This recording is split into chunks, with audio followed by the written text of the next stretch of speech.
Yo les Nakama, on se retrouve pour la... Oh purée, ça y est, je bégaye déjà. Yo les Nakama, on se retrouve pour l'épisode 4 de 1, 2, 3 cosplay. On se retrouve aujourd'hui pour faire la cape de Hornet de Hollow Knight. On va faire cette vidéo en deux parties. La première partie, ce sera la partie cape, tout ce qui va être cette partie-là. Et la deuxième partie, ce sera la partie col.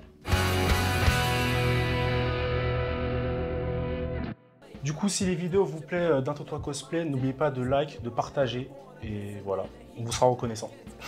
C'est pas que vous plaise. Oui. Avant de faire cette vidéo, je me suis un peu avancée, j'ai commencé à faire le patron de ma cape. Donc je vais vous expliquer brièvement comment je l'ai fait. Alors sur un grand tissu, j'ai pris ma taille à peu près de l'épaule jusqu'à là où je voulais que ma cape finisse. Donc comme c'est Hornet, c'était à peu près par là. J'ai pris cette mesure que j'ai doublée pour faire donc la circonférence complète. J'ai tracé pour faire un énorme rond et je l'ai coupé.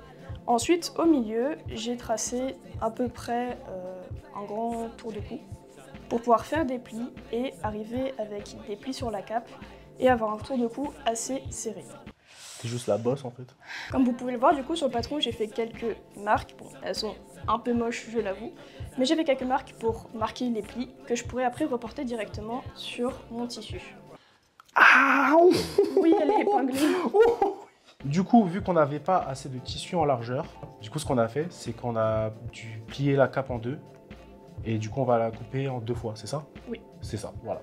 Étant donné, comme on l'a dit, que la cape, elle est quand même très large, on ne pourra pas couper sur la table. Du coup, on va passer au sol pour pouvoir avoir une belle découpe. Allez-y.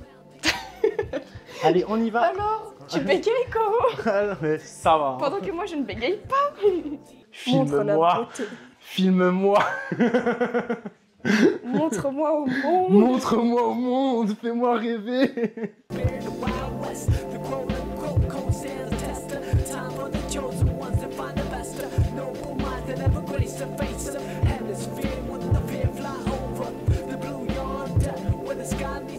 Bon, on a un petit problème, c'est que vu ma grande taille, je peux pas appuyer sur la pédale et me baisser en même temps pour voir la couture. Ce d'un mètre 93, on se comprend. Et on n'a pas assez de recul pour mettre une chaise sur la table. Du coup, nous avons des soucis.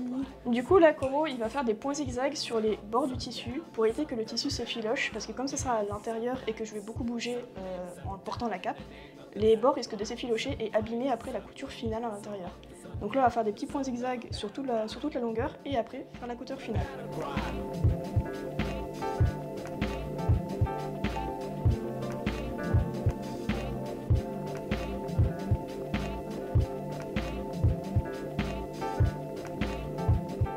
Donc là, on vient d'épingler les deux côtés des tissus après avoir fait les points zigzags des 4 côtés. On a épinglé à 1 cm du bord. Là, Coro va nous faire des points droits jusqu'au bout pour donc assembler proprement et après on va ouvrir les coutures au fer à repasser comme on a expliqué dans la vidéo précédente. On s'excuse encore pour la luminosité. Dehors, le temps... La luminosité. Voilà, luminosité. Oh, la lumière. Il y a le temps qui change un peu dehors. T'as mis 6 ans à dire cette phrase. Allez, laisse-moi tranquille. Là, on a fini d'assembler du coup les deux côtés. Bon, on s'excuse, il n'y a pas vraiment eu de repassage parce qu'on n'a pas le matériel ici pour le moment. Mais là, on a fini du coup d'assembler les deux côtés de la cape. Maintenant, je vais reprendre mon patron où j'ai fait des petites marques pour faire des plis. Donc là, ce qu'on va faire, c'est qu'on va récupérer l'ancien patron pour reporter du coup les marques des plis à faire sur le nouveau tissu. Et une fois que ce sera fait, on va épingler les plis et les coudre à la machine à 1 cm du bord de l'encolure.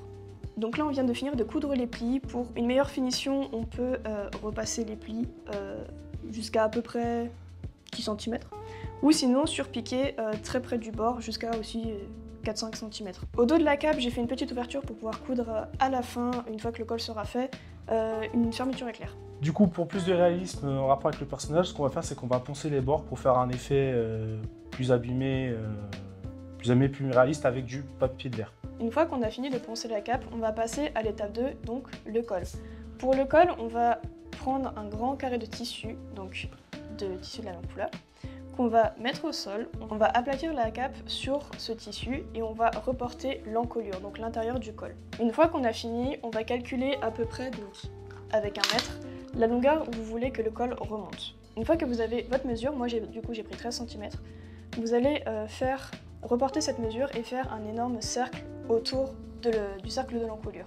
Une fois que vous avez vos deux cercles, vous allez venir plier votre tissu et vous allez faire les découpes de votre col. Donc à la fin, vous aurez donc vos deux découpes avec donc l'intérieur du col pour votre encolure qui sera coupée et l'extérieur. Après, vous passez sur la machine, vous allez coudre les deux cols en haut.